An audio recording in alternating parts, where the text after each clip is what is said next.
नमस्कार. श्री स्वामी समर्थ. उद्या आहे पौष पौर्णिमा. याच पौर्णिमेला शाकंभरी पौर्णिमा असे देखील म्हटले जाते. 28 डिसेंबरपासून शाकंभरी नवरात्र उत्सवास प्रारंभ झाला आहे. उद्या शाकंभरी पौर्णिमेला या नवरात्र उत्सवाची सांगता होते. शाकंभरी नवरात्र उत्सवाच्या काळात आपल्याला काही सेवा अर्चा पूजा करणे शक्य झाले नाही, तर आपण उद्या शाकंभरी पौर्णिमेला काही महत्त्वाच्या सेवा अर्चा पूजा करू शकतो. तुमची कोणतीही कुलदेवी असेल तर तुम्ही या सेवा पूजा अर्चा उद्या शाकंभरी पौर्णिमेनिमित्त करू शकता. शाकंभरी पौर्णिमेला आपण काही सेवा पूजा अर्चा केल्यामुळे आपल्या घरामध्ये कधीही अन्नधान्याची कमतरता भासत नाही. शाकंभरी देवीला पोषणाची देवी असे म्हटले जाते. शाकंभरी देवी हे देवी पार्वतीचेच एक रूप आहे. पृथ्वीवर एकदा फार दुष्काळ पडला होता. जगाला दुष्काळापासून वाचवण्यासाठी देवी पार्वतीने शाकंभरी देवीचे रूप घेतले आणि ज्यामुळे दुष्काळ निर्माण झाला होता त्या दुर्गामा नावाच्या असुराचा वध करून पृथ्वीवर आपल्या 100 नेत्रातून कृपामृताचा वर्षाव केला. या वर्षावामुळे सर्व सृष्टी बहरून आली. सर्वजण उल्हासित झाले. नवे जीवन मिळाल्यामुळे देवीला अनेक प्रकारच्या भाज्या, फळफळा व यापासून अन्न तयार करून त्याचा नैवेद्य देवीला दाखवण्यात आला. या सर्व प्रकारच्या भाज्यांना शाकभाज्या असे म्हटले जाते. म्हणून देवी पार्वतीच्या या रूपाला शाकंभरी देवी असे म्हटले जाते. शाकंभरी पौर्णिमा तिथी ही शुक्रवार दिनांक 2 जानेवारीला सायंकाळी 4:54 सुरू होणार आहे आणि शनिवारी दुपारी म्हणजेच 3 जानेवारीला 3:33 पौर्णिमा तिथी संपणार आहे.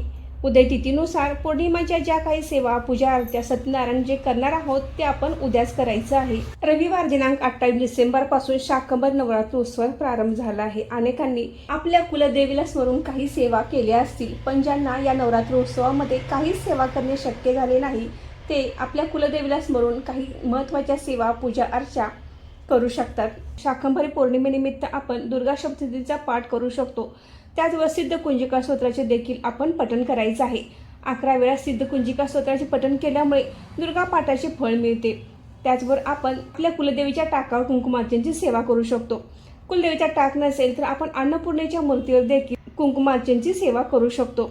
कारण शाकंभरी देवी ही पोषणाची देवी आहे, अन्नधान्याची देवी आहे. त्यामुळे आपण अन्नपूर्णेच्या मूर्तीवर कुंकुमार्चन सेवा केली तर देखील चालेल. आपण कोणताही देवीचा मंत्र म्हणून किंवा कुलदेवीचा मंत्र म्हणून ही कुंकुमार्चनची सेवा केली तरी चालेल, किंवा तुम्ही 99 मंत्र श्री सूक्त म्हणून देखील कुंकुमार्चनची सेवा करू शकता. तुम्हाला जर देवीची ओटी भरायची असेल तर तुम्ही भरू शकता. ही ओटी तुम्ही आपल्या देवघराजवळच भरायची आहे आणि ज्यावेळी तुम्ही कुलदेवीच्या मूळ पीठावर जाल त्यावेळी ती देवीला ओटी अर्पण केली तरी चालेल, किंवा तुमच्या गावामध्ये देवीचं मंदिर असेल तर त्या ठिकाणी तुम्ही ओटी भरली तर देखील चालेल. बघा, घरामध्येच आपण ओटी भरल्यानंतर काही फळे असतील किंवा गजरा वगैरे असतो हे तर हे खराब होते, तर आपण फळे वगैरे असतील तर ती आपण घरात खाली तर चालेल आणि गजरा असेल तर आपण स्वतः माळला तरी चालेल. शाकंभरी देवी ही अन्नधान्याची देवी असल्यामुळे आपण शाकंभरी पौर्णिमे दिवशी अन्नदान केले तर त्याचा आपल्याला खूपच चांगला लाभ होतो. एखाद्या गरजवंताला आपण अन्नधान्याचे दान जरूर करावे किंवा एखाद्या भुकेल्या व्यक्तीला पोटभर जेवण जरूर घालावे. शाकंभरीच्या पूजनाने आणि दानधर्माने घरामध्ये कधीही अन्नधान्याची कमतरता भासत नाही. पैशाविषयी समस्या नाहीशा होतात. दुर्गा सप्तशतीनुसार ही देवी अकाल आणि दुष्काळ दूर करणारी आहे. या दिवशी उपवास, दानधर्म, पूजा केल्याने देवीची विशेष कृपा आपल्याला प्राप्त होते. त्याचबरोबर आपण ओम शाकंभरी नमः या मंत्राचा देखील जप करायचा आहे, किंवा तुम्ही तुमच्या कुलदेवीचा नामजप केला तरी देखील चालेल. देवी शाकंभरी ही अनेकांची कुलदेवी देखील आहे. भारतामध्ये अनेक ठिकाणी देवीची मंदिरे आहेत. कर्नाटकामध्ये बनशंकरी येथे शाकंभरी देवीचे खूपच छान मंदिर आहे. त्याचबरोबर राजस्थानमध्ये शाकंभरीचे शक्तिपीठ आहे. उत्तर प्रदेशमध्ये सहारनपूर येथे शाकंभरी देवीचे मंदिर आहे. तेथेही विशेष पूजा या दिवशी केली जाते. आपल्या महाराष्ट्रामध्ये 33 शक्तिपीठांमध्ये देवीची विशेष पूजा केली जाते. त्याचबरोबर या दिवशी विशेष नैवेद्य आणि उत्सव साजरा केला जातो.